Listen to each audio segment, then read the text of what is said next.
최근 대한신장학회에서 국민 콩팥 건강 개선안 2033을 제안한 바가 있는데요. 2033년까지 만성 콩팥병 환자 비율을 10% 감소시키겠다는 야심찬 전략입니다. 이에 만성 콩팥병에 관하여 다시 한번 짚어보는 시간을 갖도록 하겠습니다. 도움 말씀 주실 이대 목동병원 이신아 교수님 모셨습니다. 교수님 안녕하세요. 안녕하세요. 이대 목동병원 신장내과 이신아입니다. 환자분들께서 많이 물어보시는 질문을 몇 가지 가지고 오셨어요. 어떤 질문인지 하나씩 볼까요? 제 콩팥이 나쁘다는데 어떻게 알 수 있나요? 정말 많이들 물어보시는 질문인데요. 실은 거의 알 수 없습니다. 간이 침묵이 장기라는 거는 잘 알고 계실 텐데요. 간만큼이나 신장도 증상, 징후가 별로 나타나지 않습니다. 건강검진 그리고 체크 여러 번 하시면서 확인을 하시는 게 가장 좋은 방법일 것 같습니다.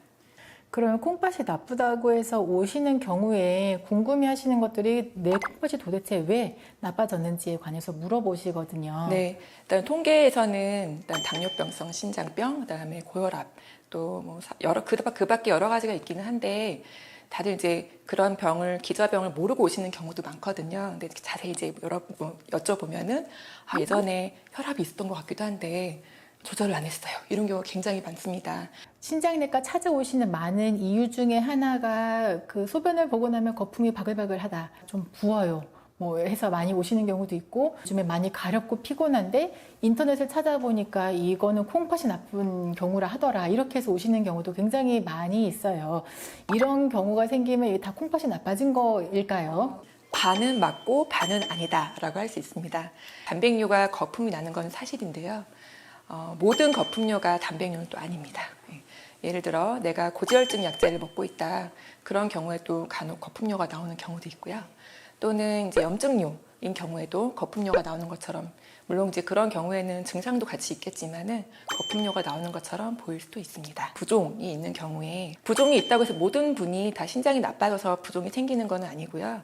신장이 나빠서 부종이 있는 경우도 있고요. 다른 질병 때문에 부종이 생기는 경우도 있습니다. 대표적으로 심부전, 심장병이 생겼을 때에 부종이 생길 수도 있고요. 또는 내가 어떤 수술을 받았다. 요새는 이제 고관절 수술, 또 무릎 수술 이런 수술 많이 받으시니까요. 그런 수술 이후에 부종이 이제 그 국소 부위에만 생기는 경우도 있거든요. 그런 경우에는 수술 때문에 생긴 경우 이렇게 생각할 수도 있겠습니다. 이게 찾아보면 만성 콩팥병에도 단계가 있다고 이렇게 알려져 있어요. 이게 무슨 기준으로 어떻게 나눠지는지 굉장히 궁금하거든요.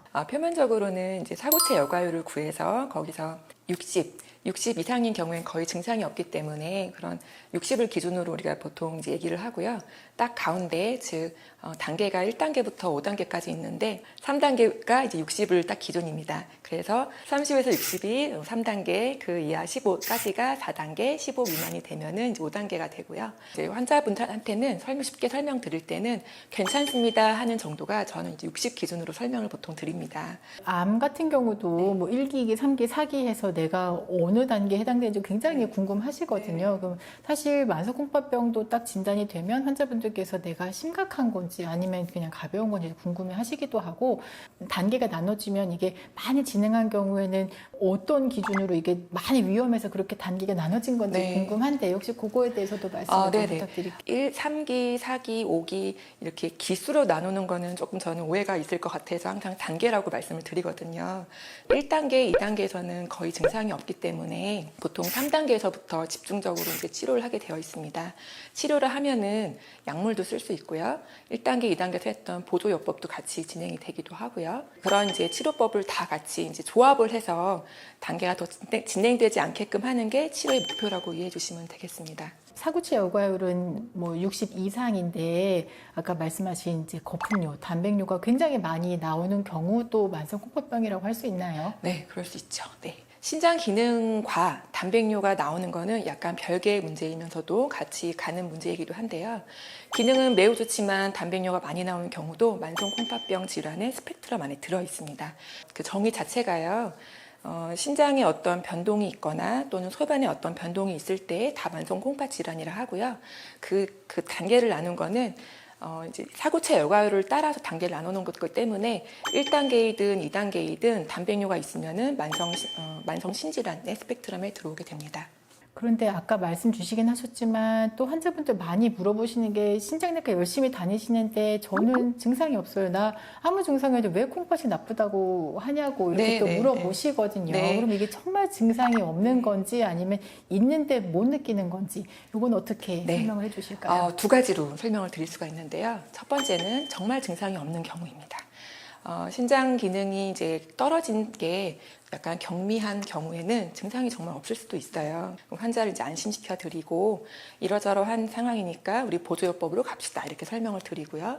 증상이 사실 있는데 모르고 지내시는 경우도 있어요. 가령 오랫동안 이런 만성질환을 앓으신 분이라 하면은 어제도 기운이 없고 오늘도 기운이 없어요.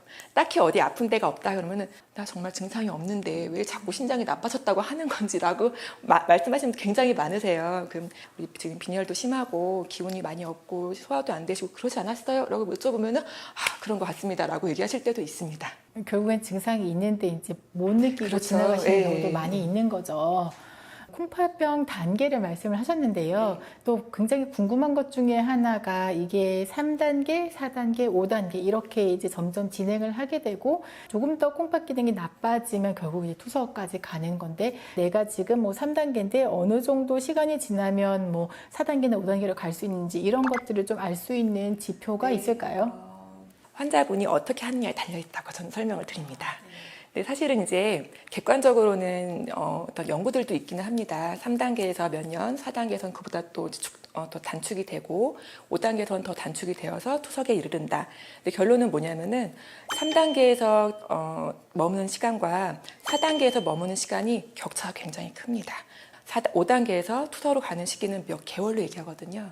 이 시간을 늘리기 위해서는 환자와 저와의 이제 케미가 되게 중요합니다. 제가 어떻게 약을 쓰면은 환자분들은 이제 보조요법으로 운동도 어떻게 하시고 식사도 어떻게 하시고 그럼 그 시간을 최대한 늘릴 수 있는 게 우리 치료의 목표입니다. 사실은 굉장히 노력을 많이 하시는데도 또 속절없이 콩팥 기능이 계속 나빠지시는 경우들도 있어요.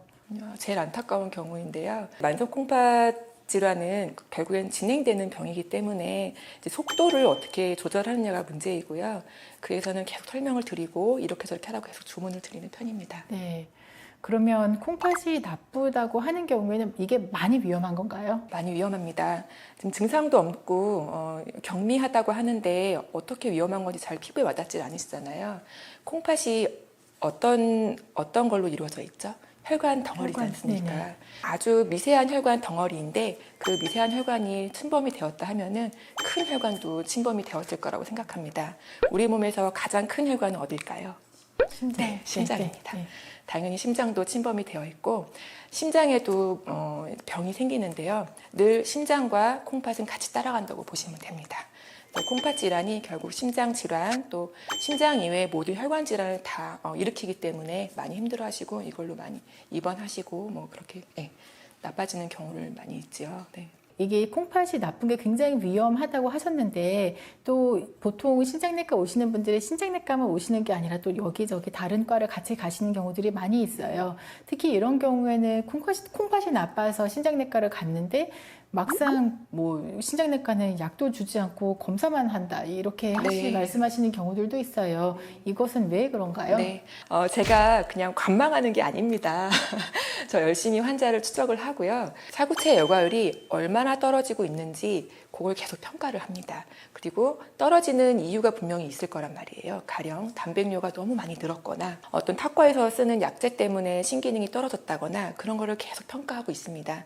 저희가 외래에서 환자분한테 타 병원에 다니는 분이라 하면은 제발 처방전을 좀 가져와 달라고 계속 부탁을 드립니다. 그 이유가 그 안에 들어있는 약제를 어떤 걸 쓰고 있고 혹시나 심장에 영향이 있는 약을 쓸까 봐서 자꾸 여러 번 확인하는 거고요. 추적만 하는 게 아니라 우리는 혈압도 조절을 해야 되고 당 조절도 해야 되고 운동도 해야 되고 체중 조절도 해야 되고 이 말씀을 꼭 드리고 싶습니다.